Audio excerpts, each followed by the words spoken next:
Hi everybody, welcome to Fast Homebrew. I'm making another pale ale because I like them. Yeah, and this one's leftover hops. That's right, see, check it out. This is me sorting out, about a week ago, my dry hop for my Brewdog Punk IPA clone thing that I made. So I'm getting all the different kinds of hops, and that is 190 grams of hops going into 20 litres. Now I've got all these leftovers here. And not only that, I've got this leftover, and this leftover, and this is what you get for doing 3 Brewdog recipes in a row. It's almost 700 grams of leftover hops, so I guess I'll make pale ale like this one, which is very nice. So, yeah, here we go, getting my water ready. It's got to come up to strike temperature. I'm going to try and mash in at 72 so that it comes down to fairly high. So, oh yeah, here's the thermometer.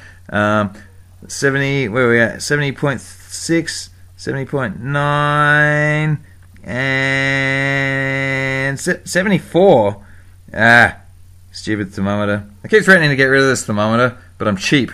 But seriously, I need a better thermometer. Anyway, here we go, mashing in. I've upped my Munich from 10 to 15 just to make it a bit more malty. 5% crystal, and the rest, whatever's left over, is ale malt. So that is going to mash for an hour. So I put it in the sleeping bag to keep the temperature right, and we just let an hour go by there, and there we go, all mashes, all done. So that's all good, and it looks like it mashed at about 66, I think, which is pretty good. So the mid-range should have some nice mouthfeel on that one. So here we go, up comes the bag comes out, there we go, good at this now, and this is draining down there.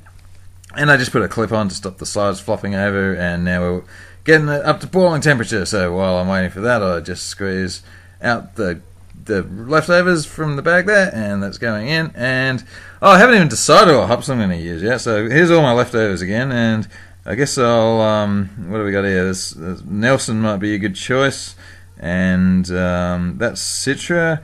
And I don't know, there's Amarillo in there, I know, but I've gone for Citra, and that's about 40 grams of Citra, I reckon. So I'm going to call it that'll be 1.5 grams a litre. So that's going to be my Flame Out Edition hop. So now I'm just calculating how much Magnum I need to bring it up to 35 IBUs, and the Citra is going to add a lot of bitterness. So hopefully I've got my calculations for that one right, because a little bit over half of the bitterness is coming from the Citra today. So anyway, we're waiting for the boil, which is almost about to happen any second now, and that's probably good enough for me. So I'll chuck in my Magnum, that goes in there for an hour, and now I'll set my timers. The Citra's going at flame out, and I've got a 15-minute timer for the oil flock and this stuff, my yeast nutrient. So these guys go in with 15 minutes to go. That's the yeast nutrient, and this is the well flock.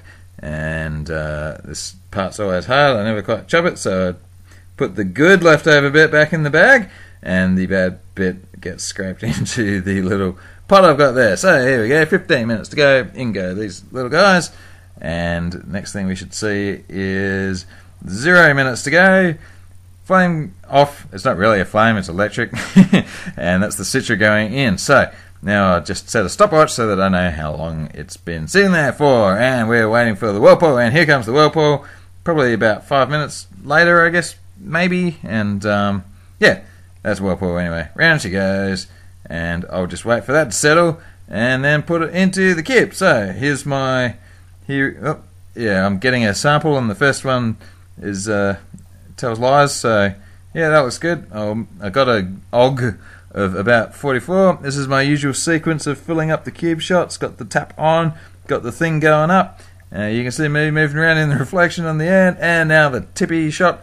Standard fast homebrew sequence of filling up the cube, and now we squeeze out the air, and that's all good. So I'll put that into the fermenter during the week. So there it is, 27 litres, ready to go. Oh, Bry 97, for some reason, I don't know why, I use this yeast in my pails. And these are my hops. I don't know what's going to go in there. Maybe some Nelson, Amarillo, Galaxy. Who knows? Who cares? We're done. Thank you for watching. I like leftover hops, and you never know what you're going to get. And I'm probably not going to write down what I do next, so I'm never going to be able to make this recipe again. But hey, that was fun anyway. So have a good day, everybody, and enjoy your thing.